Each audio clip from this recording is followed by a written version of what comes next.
The Andromeda Quadrant was a vast and glittering sea of stars, where the mighty Varnock Dominion reigned supreme. For centuries, they had expanded their empire through sheer force and technological superiority. Their warships were colossal, each one capable of obliterating entire planets if needed. To the Varnocks, who viewed themselves as the apex species of the galaxy, no other civilization posed a serious threat. They ruled with arrogance, dismissing smaller species as pests or annoyances, to be crushed underfoot. It all began on a quiet day in the outer reaches of the quadrant. A routine patrol ship detected something unusual, a cluster of small vessels drifting near the edge of Dominion space. At first glance, the ships seemed laughable. Each vessel was barely larger than a scout craft, dwarfed by the towering dreadnoughts that made up the Varnock fleet. Scanners showed minimal armaments, rudimentary shielding, and engines that appeared woefully outdated compared to the sleek, cutting-edge technology of the Dominion. When news reached High Command, it was met with ridicule. In the Grand Council chamber aboard the Oblivion Spire, the Varnock commanders gathered around a holographic display showing the tiny fleet. One of them, Commander Xylar, sneered openly. "This is what passes for a challenge these days? A handful of tin cans floating aimlessly?" His laughter echoed through the room, joined by others who shared his disdain. "These ships are irrelevant," declared Grand Admiral Kalis, tapping a clawed finger against the hologram. "Send a squadron to investigate. If they belong to some scavenger race poking around our borders, let them know what happens when you trespass." With that, the matter was dismissed. No one gave the mysterious fleet another thought. Why would they? To the Varnocks, such insignificant specks couldn't possibly pose any real danger. But then strange things started happening. On the farthest edges of Dominion territory, colonies reported odd occurrences. Mining operations found their supply. Depots mysteriously emptied overnight, leaving behind only faint traces of energy signatures. Farmers cultivating nutrient-rich algae fields discovered intricate patterns carved into nearby asteroids, patterns that resembled symbols, though none could decipher their meaning. Scouts sent to investigate vanished without a trace, their communications cut off abruptly. At first, the incidents were chalked up to pirates or rogue AI drones gone haywire, but as more reports poured in, a pattern emerged. Every site affected had been visited by those same tiny ships before anything strange occurred. What puzzled the Varnocks most was how effortlessly the vessels evaded detection. Even advanced sensor arrays struggled to lock onto them, as if the ships were designed to slip between the cracks of reality itself. Curiosity turned to unease when a major trade convoy traveling along the Persean corridor encountered the fleet. Hedden, the convoy's captain, wary after hearing rumors, hailed the ships over comms. There was no response. Instead, the fleet maneuvered in perfect harmony, weaving between the larger freighters with uncanny precision. It wasn't aggression, it was something else entirely. The convoy watched helplessly as their cargo holds were silently emptied, item by item, without so much as a scratch on their hulls. Word of the encounter spread like wildfire. Speculation ran rampant among the Varnocks. Were these ships automated? Was this some new form of stealth warfare? Or perhaps, just maybe, they belonged to an unknown species testing the limits of the Dominion? What truly unnerved the Varnocks, however, was the timing. These events coincided with whispers of unrest within their own ranks. Colonies on the fringes of Dominion space had grown restless under the oppressive rule of the central government. Some even dared to dream of rebellion. Could this mysterious fleet somehow be connected? The idea seemed absurd. How could such pitifully small ships inspire anything but mockery? And yet doubt lingered. Something about the fleet felt deliberate, calculated, as though every move it made carried purpose. Then came the moment that silenced all laughter. One night, deep within Dominion-controlled space, the massive orbital dockyards of Zithera Station flickered offline. Alarms blared. HAS engineers scrambled to restore power. When the lights finally returned, everyone froze. Suspended above the station, glowing softly against the blackness of space, hovered the tiny fleet. Arrayed in formation, the ships projected a single message across every screen and console on the station.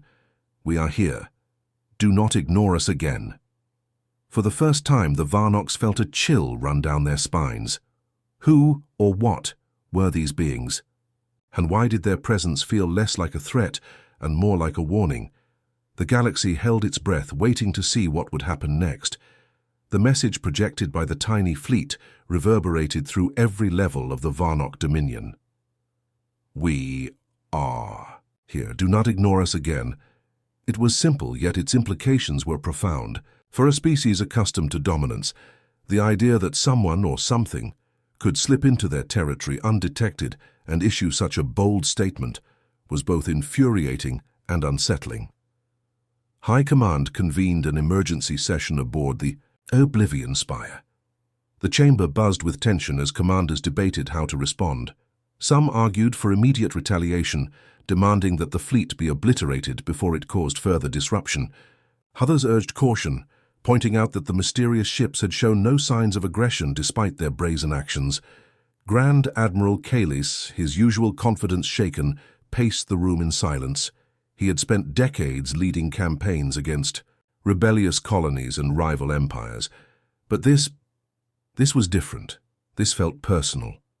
Meanwhile, far from the grand halls of power, Captain Leora Vance sat in her quarters aboard the human vessel Hope's Beacon, one of 12 ships in what the Varnox dismissively called the Tiny Fleet. She wasn't a soldier by trade. Few humans aboard any of the ships were. Most came from Earth's scattered colonies, survivors of wars, famines, and ecological collapse, who had banded together to build new lives among the stars. Their ships weren't designed for combat. They were repurposed freighters, mining rigs, and research vessels retrofitted with ingenuity born of necessity. Leora stared at the holographic display showing the orbital dockyards of Zithera Station. Her heart raced, not from fear but from exhilaration. The plan had worked better than she'd dared hope. The projection had been intended as a show of strength without resorting to violence, a way to force the Varnox to acknowledge humanity's presence. Now, all eyes were on them, but acknowledgement alone wasn't enough. Humanity needed allies if they were to survive in a galaxy dominated by powers like the Varnock Dominion. They also needed resources, food, medicine, raw materials to sustain their fragile colonies.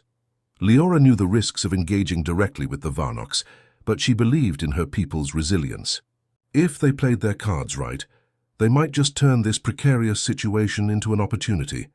Back at Zithera Station, the Varnock leadership decided to send a diplomatic envoy rather than launch an attack. The decision was pragmatic, though, grudgingly made.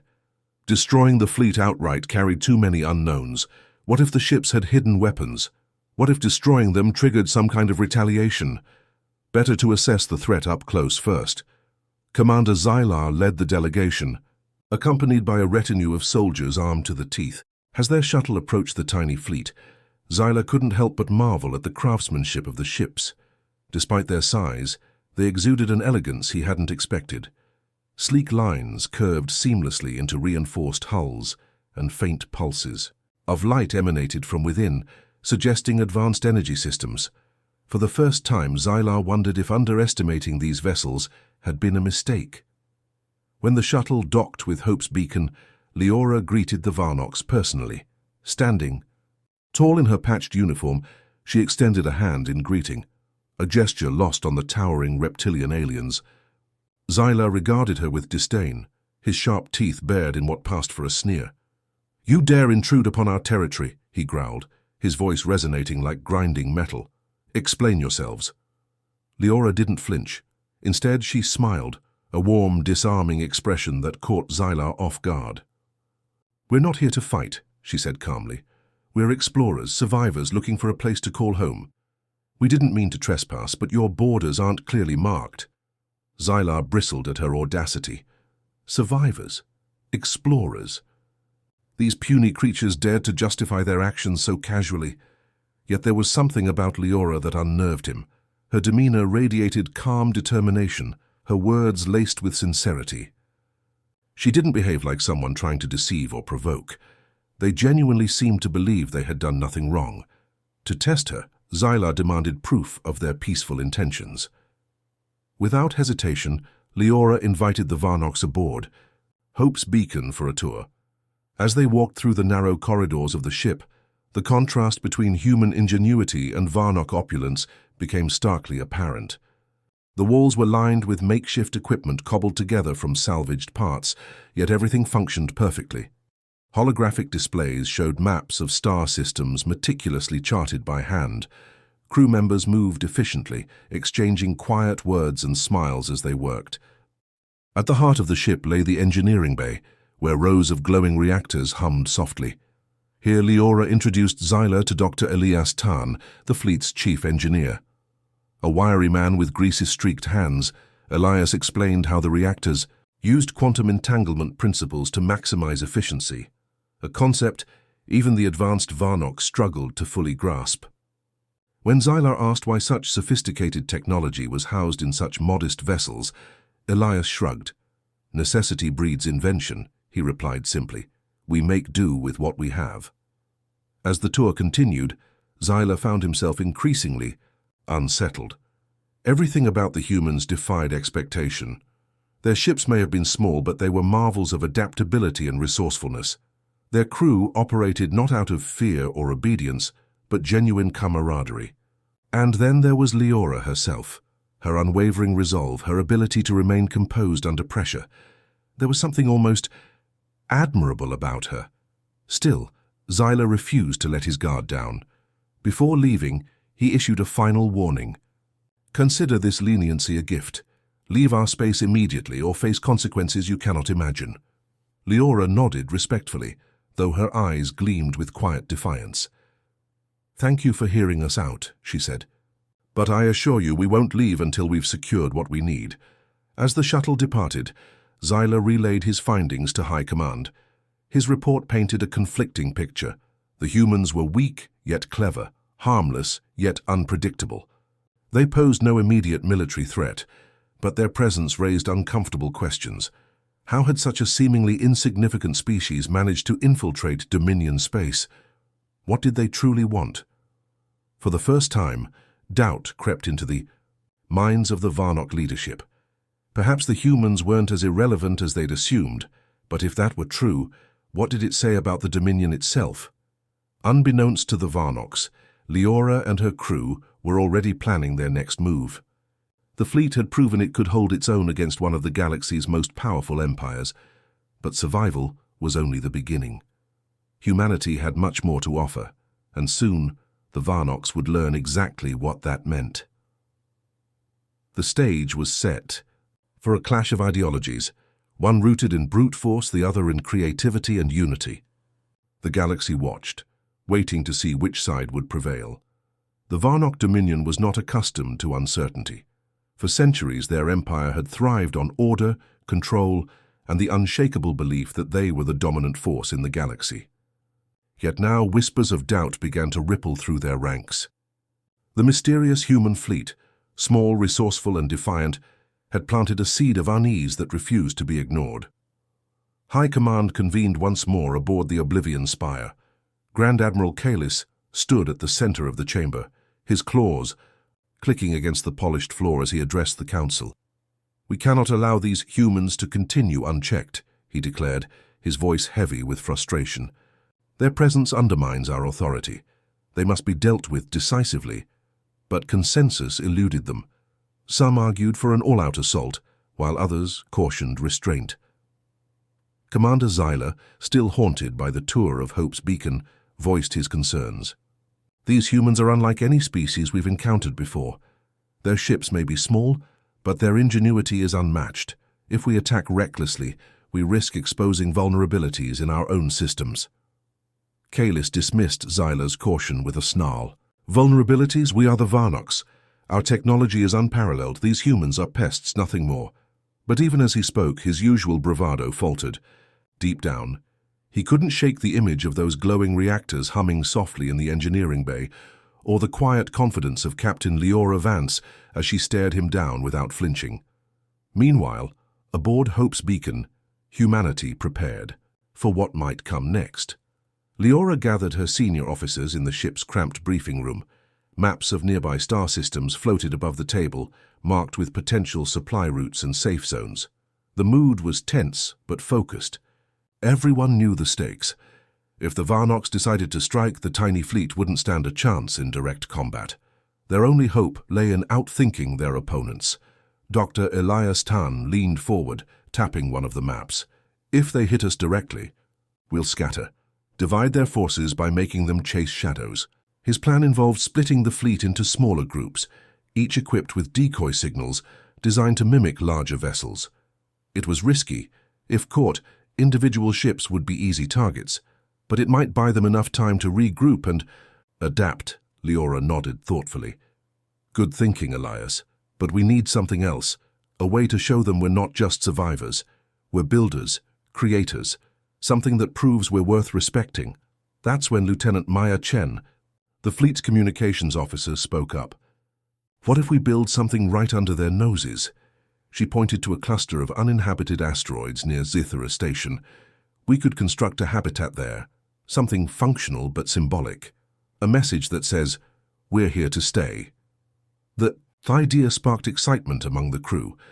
Over the next few days, the fleet worked tirelessly, deploying automated drones and repurposed mining equipment to transform the barren rocks into a thriving outpost. Solar panels stretched across the surface, powering hydroponic gardens and modular living quarters. By the time they finished, the outpost gleamed like a beacon of hope against the void of space. When the Varnox discovered the new settlement, their reaction was swift and predictably hostile. A squadron of patrol ships descended upon the asteroid field, demanding its immediate dismantling. But instead of meeting them with hostility, Leora invited the Varnox commander aboard the outpost for a demonstration. As the shuttle docked, the Varnox soldiers stepped out cautiously, their weapons drawn. What they saw took them aback. The outpost wasn't just functional. It was ingenious. The humans had created a self-sustaining ecosystem using recycled materials and cutting-edge biotechnology. Children played in open-air courtyards, laughter echoing off the walls. Engineers worked alongside farmers, repairing machinery and tending crops. Even the air smelled fresh, carrying hints of blooming flowers. Commander Tarkis, leader of the squadron, struggled to conceal his astonishment. "You built this in days?" he asked, his tone incredulous. Leora smiled warmly. "Yes, and we can do more if given the chance. This isn't about conquest, it's about coexistence. We don't want your territory, we just want a place to live." Tarkis hesitated, torn between duty and curiosity. Back on the Oblivion Spire, Kalis grew increasingly agitated as reports poured in. The humans weren't behaving like invaders. They were acting like neighbors.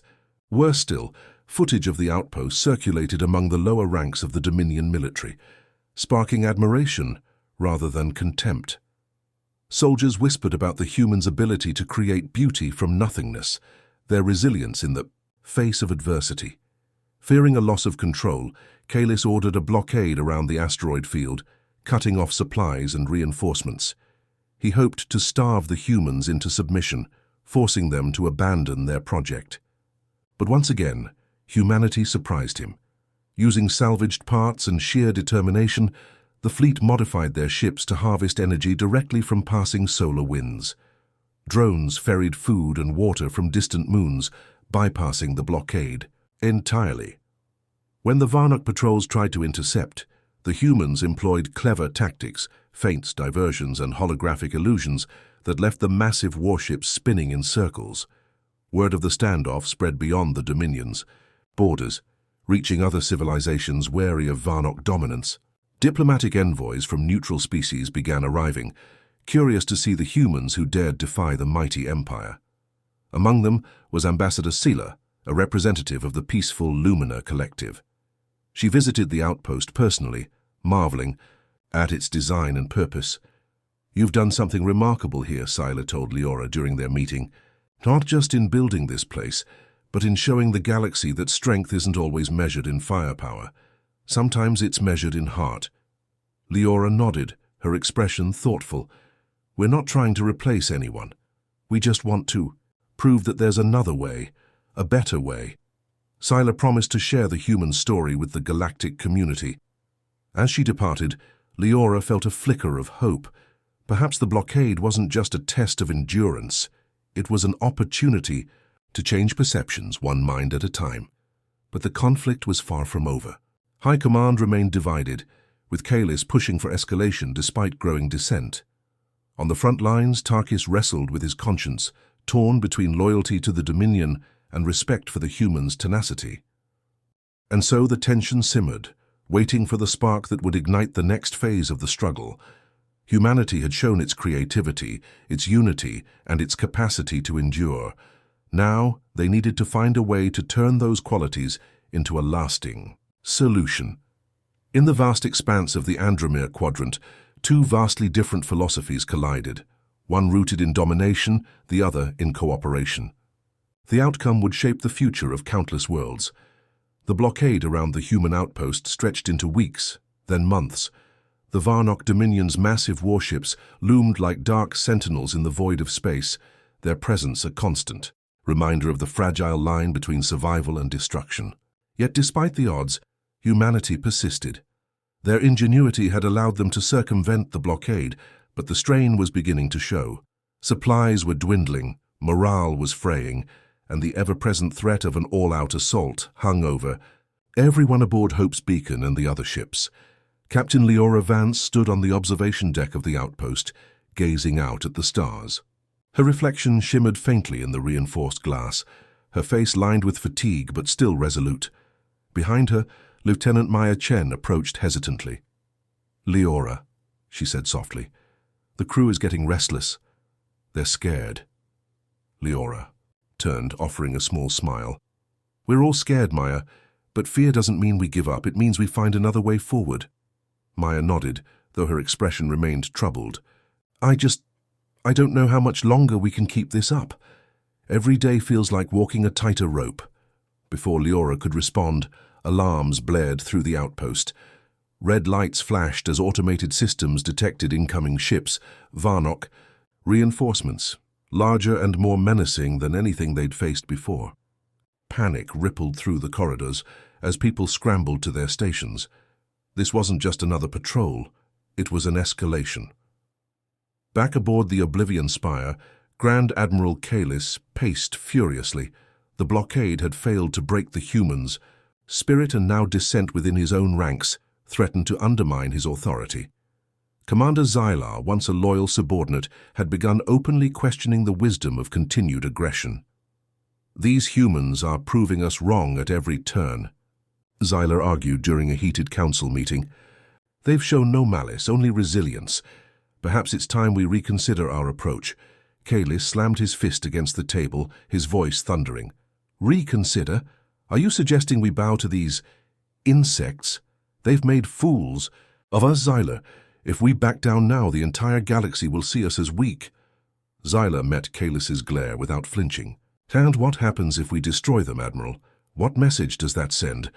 That we crush those who dare to innovate, to dream? Is that the legacy you want for the Dominion?" Their argument was cut short by an urgent transmission from Commander Tarkis, leading the squadron surrounding the asteroid field. His voice crackled over the comms, tinged with disbelief. "Admiral, you need to see this." On the main view screen, footage played of the human fleet executing a maneuver so audacious it left even the seasoned Varnock commanders speechless. Using repurposed mining drones and decoy signals, the humans had created the illusion of a full-scale invasion fleet emerging from behind a nearby moon. The holographic projections were so convincing that several Varnock ships broke formation to intercept, leaving gaps in the blockade large enough for the real human vessels to slip through undetected. But that wasn't all. As the decoys drew fire, the humans launched a daring operation deep into Varnock-controlled territory. Small teams infiltrated abandoned outposts and derelict stations, scavenging critical resources while planting subtle messages, symbols etched into walls, recordings left on consoles, and gifts of food or medicine left for weary Varnock soldiers, stationed far from home. One such recording reached High Command, delivered anonymously via a secure channel. In it, Captain Leora spoke directly to the Varnocks, her tone calm yet firm. "We do not seek war. We seek understanding. Your empire has thrived on strength, but true greatness comes from unity, not domination. Let us work together, not as enemies, but as equals." The video ended with a simple image, a human hand extended in friendship, surrounded by constellations of stars. For many Varnoks, especially those serving on the front lines, the gesture struck a chord. These humans weren't monsters. They were survivors, dreamers, creators, and they were asking for a chance to coexist. Grand Admiral Kalis, however, saw only insult. To him, the recording was a direct challenge to his authority, a slap in the face of everything the Dominion stood for. Enraged, he ordered an immediate strike on the human outpost, vowing to obliterate it completely. "Enough games," he snarled. "If they want to play heroes, let them face the consequences." As the order spread, Commander Tarkis hesitated. He had spent months observing the humans, witnessing their kindness, their resourcefulness, their unyielding hope. Destroying them felt wrong, not just morally, but strategically. What would the galaxy think of the Dominion if they annihilated a peaceful settlement? Would it strengthen their rule or expose its fragility? Torn between duty and conscience, Tarkis made a decision. He contacted Leora privately, warning her of the impending attack.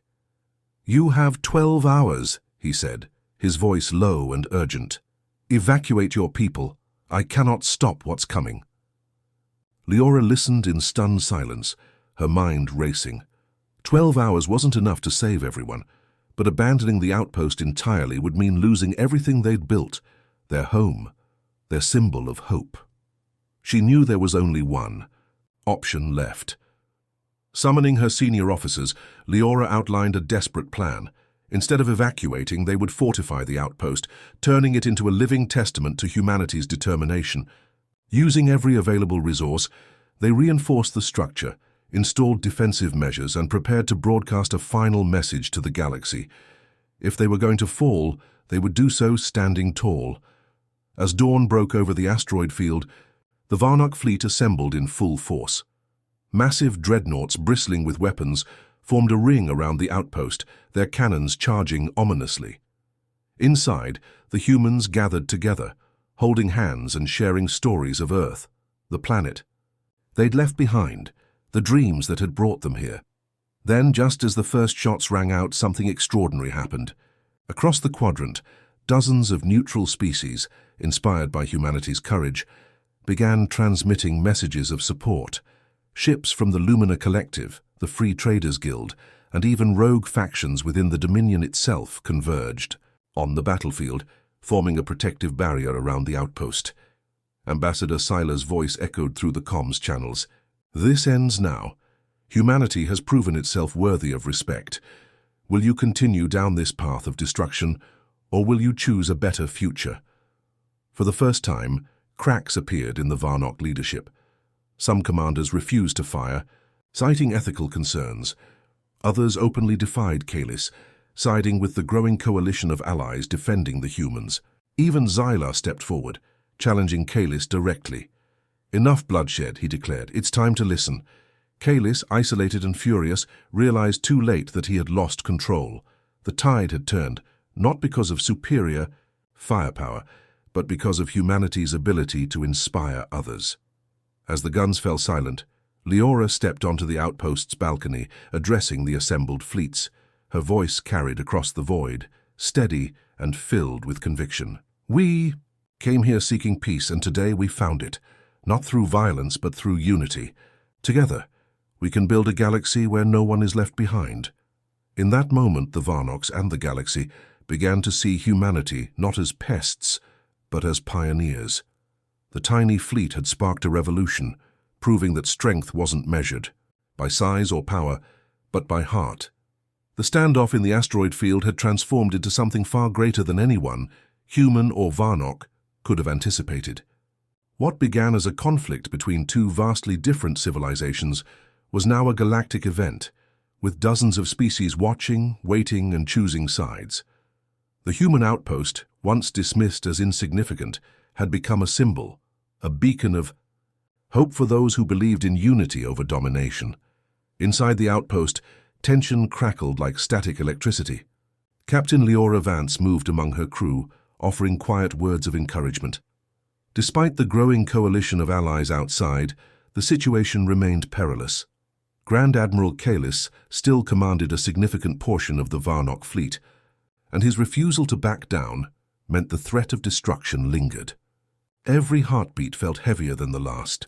Outside, the assembled ships formed an uneasy alliance. Ambassador Sila's call for peace had resonated deeply, but not everyone agreed. Some factions saw this as an opportunity to challenge the Varnock, Dominion's supremacy, while others feared retaliation if they intervened too boldly. The Free Traders Guild, known for their neutrality, debated whether joining the fray would risk their lucrative trade routes. Even within the Lumina Collective, voices clashed over how far they should go to protect humanity. Amidst the chaos, Commander Tarkis wrestled with his conscience. His warning to Leora had been an act of defiance that could cost him dearly. Yet as he watched the coalition form around the tiny fleet, he couldn't help but feel a glimmer of pride. These humans, so small yet so determined, had ignited a movement, one that challenged the very foundation of the Varnock way of life. For the first time in his long career, Tarkis questioned whether strength truly lay in conquest or in connection. Back aboard the Oblivion Spire, Grand Admiral Kalis seethed with rage. His authority was crumbling before his eyes, and he blamed the humans entirely. To him, they were pests gnawing at the roots of his empire. He refused to believe that their actions were anything more than calculated manipulation. "They've turned our own people against us," he roared during an emergency council meeting. "This is treason. We must crush them before they destroy everything we've built." But dissent within the Dominion was spreading faster than Kalis could contain it. Many lower-ranking officers sympathized with Commander Zylar's stance, seeing the blockade as unnecessary cruelty. Others whispered about the humans' ingenuity and resilience, wondering if perhaps there was merit in coexistence. Even some members of High Command began to waver, questioning whether continuing the assault would only further tarnish the Dominion's reputation. As pressure mounted, Kalis made a fateful decision. Ignoring calls for restraint, he ordered a surgical strike on the human outpost, not to obliterate it completely, but to send a message. A single devastating blow, he reasoned, would remind the galaxy of the Dominion's power and force the humans to surrender. It was a gamble, one born of desperation rather than strategy. The attack came without warning. A volley of plasma torpedoes streaked through space, targeting the outpost's core systems. Explosions rocked the structure, sending debris spiraling into the void. Alarms screamed as the humans scrambled to contain the damage.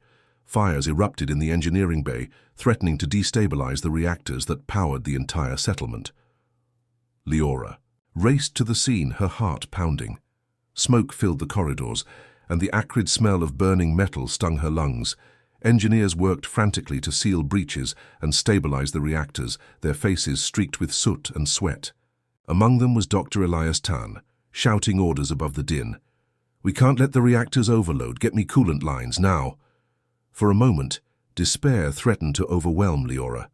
So much effort, so many sacrifices, all of it teetering, on the brink of collapse. But then she remembered why they were fighting. Not just for survival, but for something bigger. A future where humanity wasn't defined by fear or oppression, but by hope and possibility. Summoning every ounce of resolve, Leora rallied her team.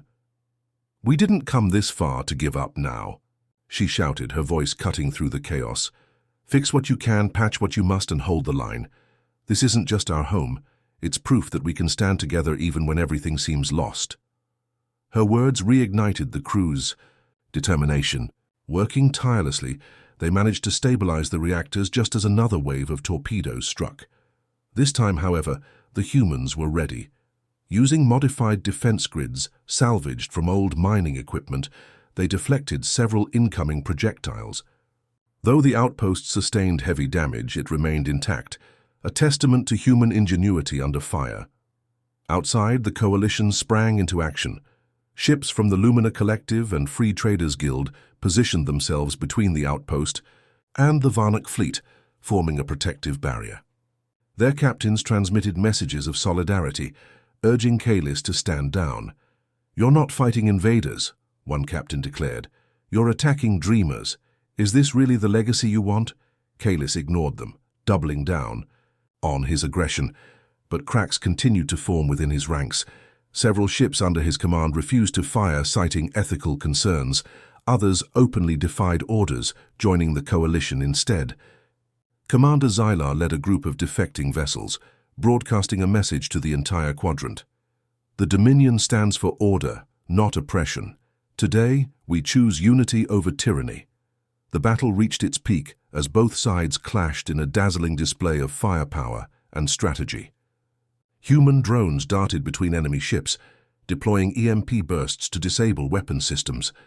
Coalition forces used their superior numbers to outmaneuver the remaining loyalist Varnox. Amidst the chaos, moments of heroism shone brightly. A human engineer sacrificing herself to save her team, a Lumina medic risking death to rescue wounded soldiers, a defector turning his ship's cannons on his former comrades. Through it all, Leora remained steadfast. She coordinated efforts from the outpost's command center, her calm demeanor steadying nerves and rallying spirits. When a direct hit knocked out communications, she climbed atop a damaged section of the hull, using hand signals to guide nearby ships. Her bravery inspired others, proving that leadership wasn't about titles, it was about action. As the hours dragged on, the tide shifted decisively. The coalition's combined strength overwhelmed Kalis's dwindling forces. Cornered and outnumbered, he faced a choice: retreat or face annihilation. In a final act of defiance, he ordered his flagship to charge directly at the outpost, intent on taking it down with him. But humanity wasn't done surprising the galaxy. At the last possible moment, a swarm of repurposed mining drones surrounded the Oblivion Spire, creating a dense cloud of interference that disrupted its engines. The massive warship ground to a halt, immobilized mere kilometers from the outpost. Silence fell across the battlefield as the realization sank in. The humans had won, not through brute force, but through creativity, sacrifice, and sheer willpower. The galaxy held its breath, waiting to see what would happen next. In that moment, the Varnox and the rest of the universe saw humanity not as weak or insignificant, but as a force capable of changing the course of history. The climax had been reached, but the story was far from over. The immobilized Oblivion Spire loomed like a wounded beast, its massive frame shrouded in the haze of interference created by the humans' ingenious swarm of drones. For a moment, the galaxy seemed to hold its breath. Would Grand Admiral Kalis press the attack, even at the cost of his own ship and crew, or would he finally concede defeat? Inside the crippled dreadnought, Kalis stood alone on the bridge, his claws clenched tightly around the railing as he stared out at the human outpost. His mind raced with conflicting thoughts, anger, pride, shame, all swirling together in a storm of emotion. This wasn't how it was supposed to end. The Dominion was meant to be invincible, unassailable. Yet here he was, outmaneuvered and outthought by a ragtag fleet of scavenged ships and resourceful survivors. Commander Xylar entered the bridge cautiously, his expression unreadable but tinged with sorrow. "Admiral," he said softly, breaking the silence, "it's over. We've lost." Kalis turned sharply, his eyes blazing with fury. "Lost? To whom? These insects?" He spat the word like venom, but there was no conviction behind it, only exhaustion. "No, not insects," Xylar replied firmly. "To dreamers, to builders, to people who refuse to give up no matter how impossible the odds." His voice softened. "They've shown us something we've forgotten. That strength isn't just about power. It's about connection. About working together even when you're different." For the first time in decades, Kalis hesitated. He glanced at the view screen again, where the human outpost still stood defiantly against the void of space. Fires had been extinguished, breaches sealed, and life support systems restored. Through the chaos, humanity had endured, not through brute force, but through unity and resilience. And now they were joined by allies from across the galaxy, proving that their message resonated far beyond their tiny fleet. Slowly, almost imperceptibly, Kalis's shoulders slumped. Defeat was bitter, but perhaps it was also an opportunity, a chance to rebuild, to rethink what the Dominion truly stood for. With a heavy sigh, he gave the order to stand down. "Signal all remaining ships," he said quietly. "Cease fire. We surrender." The word sent shockwaves through the battlefield. When the transmission reached the coalition forces, cheers erupted aboard every ship. The Lumina Collective, Free Traders Guild, and countless others celebrated the victory. Not just for humanity, but for the hope of a better future. Even some Varnock loyalists let out relieved sighs, glad that the bloodshed had finally ended. Aboard Hope's beacon, Captain Leora Vance listened to the announcement with a mixture of relief and disbelief. She leaned against the console, her legs trembling beneath her. After months of tension and sacrifice, it was hard to believe the conflict was truly over. But there was no time to rest. The work ahead would be just as challenging. Summoning her senior officers, Leora outlined the next steps. "We've won this battle," she began, her voice steady despite her fatigue. "But the war for understanding is far from over. The Dominion needs to see that we're not their enemies. We're potential partners. Let's show them what humanity can offer." With that in mind, the humans extended an olive branch. Using salvaged materials and quick thinking, they constructed a temporary docking platform outside the outpost, inviting representatives from both the Coalition and the Dominion to meet face to face. It was a bold move, one that carried risks, but Leora believed trust could only be built through openness. When the delegations arrived, the contrast between the two sides was stark. The Varnocks, towering and armored, exuded an air of cautious hostility. The Coalition representatives, meanwhile, radiated curiosity and goodwill. As everyone gathered, in the outpost's central chamber, Leora stepped forward to address them. "Thank you for coming," she began, her tone warm yet firm. "This hasn't been easy for any of us, but today marks the beginning of something new. We didn't come here looking for a fight. We came seeking peace, and now I believe we have a chance to build something greater than any of us imagined." She gestured to the walls of the chamber, adorned with symbols representing each species present. "These aren't just decorations. They're reminders that none of us are alone. Together we can create a galaxy where differences are celebrated, not feared." Her words struck a chord, especially among the Varnocks. Many of them had grown disillusioned with the Dominion's rigid hierarchy, longing for a sense of purpose, beyond conquest. Seeing the humans' determination and compassion firsthand made them question everything they'd ever been taught. Grand Admiral Kalis himself attended the meeting, though reluctantly.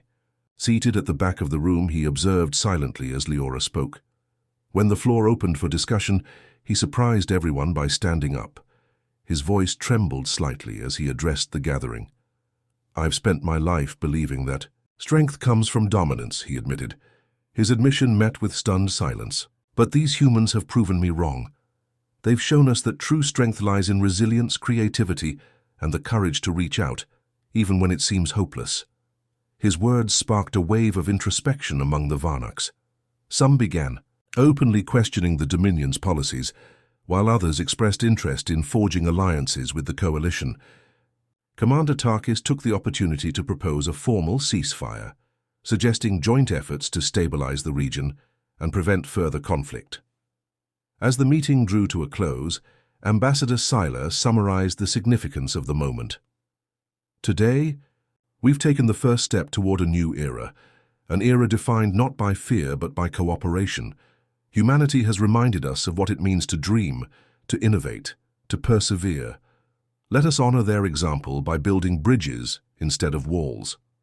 The breakthrough had finally come. The Varnocks, once dismissive and arrogant, now saw humanity in a new light, not as pests but as pioneers. Their ingenuity, empathy, and unwavering spirit had changed hearts and minds across the galaxy. In the days that followed, repairs began, on both the outpost and fractured relationships. Humans and Varnocks worked side by side, sharing knowledge and forging bonds that transcended language and culture. The Coalition grew stronger, united by a shared vision of peace. But the journey was far from over. Rebuilding trust would take time, effort, and patience. Yet as Leora gazed out at the stars, she felt a quiet sense of hope. Humanity had faced impossible odds and emerged victorious, not through violence but through heart. And in doing so, they had shown the galaxy what it truly meant to belong. The galaxy had changed. The once mighty Varnock Dominion, whose name had struck fear into countless species, now stood at a crossroads. Its leaders, humbled by the events in the asteroid field, began to question the foundations of their empire. What did it mean to rule? Was power truly measured by conquest, or could it be redefined as something greater, something rooted in unity and understanding? For humanity, the victory was bittersweet. They had survived against overwhelming odds, but the scars of conflict ran deep. Lives had been lost, sacrifices made, and dreams tested to their breaking point. Yet amidst the pain there was hope, a fragile yet resilient spark that refused to fade. It burned brightly in the hearts of those who believed in a better future, one where no one had to fight alone. In the months following the ceasefire, the human outpost became more than just a settlement. It transformed into a symbol of possibility. Renamed Unity Spire, it served as a neutral ground where representatives from across the galaxy gathered to discuss peace, trade, and cooperation. Walls once marked with hastily etched symbols were now adorned with intricate murals depicting scenes of collaboration, humans working alongside Varnocks, Lumina engineers sharing technology with free traders, and children of different species playing together under artificial skies. Captain, Leora Vance found herself at the center of this new era. She wasn't a politician or diplomat by nature, but her unwavering resolve and quiet wisdom earned her respect from all sides. When disputes arose, and they often did, she mediated with patience and empathy, reminding everyone that progress required compromise. Her leadership inspired others to follow suit, creating ripples of change that spread far beyond Unity Spire. One day, as she walked through the bustling corridors of the outpost, Leora paused to watch a group of young Varnocks interacting with human children. The scene was both surreal and heartwarming. The towering reptilian aliens, so accustomed to dominance, knelt awkwardly to meet the smaller humans at eye level. Laughter filled the air as they exchanged stories and gestures, bridging the gap between their vastly different worlds. Leora smiled softly, feeling a swell of pride. These moments, the small, everyday connections, were what mattered most. They were proof that even the deepest divides could be crossed when people chose to listen instead of judge. Elsewhere in the quadrant, Grand Admiral Kalis faced his own reckoning.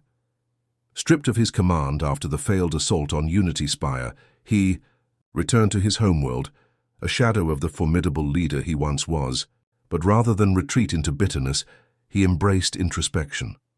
Walking through the ancient forests near his family estate, he reflected on the lessons learned during the conflict. Humanity's resilience had shaken him, not because they were strong, but because they dared to care. Their compassion had exposed a weakness within the Dominion, an inability to adapt, to grow, to embrace change. Kalis eventually emerged from seclusion, advocating for reforms within the Dominion. He pushed for policies that prioritized diplomacy over aggression, innovation over stagnation. Though met with resistance from hardliners, his vision gained traction among younger generations eager to redefine their place in the galaxy. Slowly, but surely the seeds of transformation took root.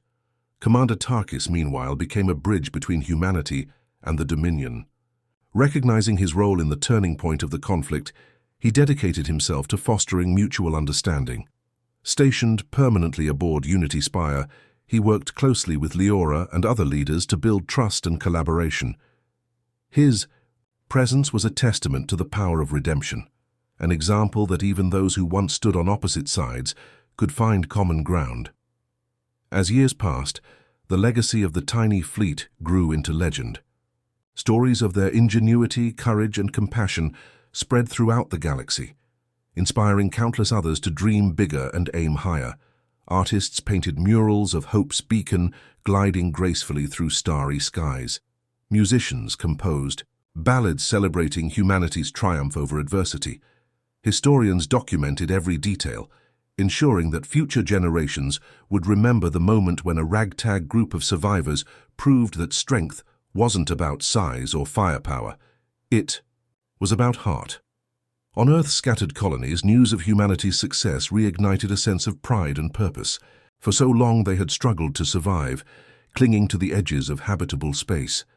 Now they saw themselves not as refugees, but as pioneers shaping the destiny of the galaxy. Colonies flourished, bolstered by resources and alliances forged. Through Unity Spire, new technologies developed, blending human creativity with alien ingenuity. Life, once precarious, began to thrive. Years later, Leora stood once again on the observation deck of Unity Spire, now expanded into a sprawling hub of activity. The stars shimmered outside, eternal and infinite. Beside her stood Lieutenant Maya, Chen, her former comrade-in-arms, now a diplomat representing humanity's interests across the galaxy. "We did it," Maya said quietly, gazing out at the constellations. "Against all odds, we actually did it." Leora nodded, her eyes reflecting the light of distant suns. "Not just us," she replied. "Everyone played a part. The engineers, the farmers, the dreamers, even the Varnoks in their own way. This isn't just our victory. It belongs to everyone who believes in a better tomorrow." Maya smiled, then turned to Leora with a playful grin. "Do you think anyone back home would believe us if we told them how it all started, with a handful of patched-up ships and a lot of stubbornness?" Leora laughed softly, the sound warm and genuine. "Probably not, but maybe that's the point. Sometimes the smallest actions can create the biggest waves." As they stood there, side by side, the galaxy stretched endlessly before them, a canvas waiting to be painted with dreams, yet unimagined. Humanity had proven itself capable of greatness, not through domination, but through connection. And though challenges still lay ahead, they faced them together, united by the belief that even in the vastness of space, no one was ever truly alone. The Toe. Final words spoken aboard Unity Spire that night echoed like a promise carried on the winds of time. "To the stars we go, not as conquerors but as builders. Together we will forge a galaxy where every voice matters and every dream has a chance to shine." And so the story of the tiny fleet ended not with a bang, but with a whisper, a reminder that true strength lies not in weapons or armor, but in the indomitable spirit of those who refuse to give up on hope.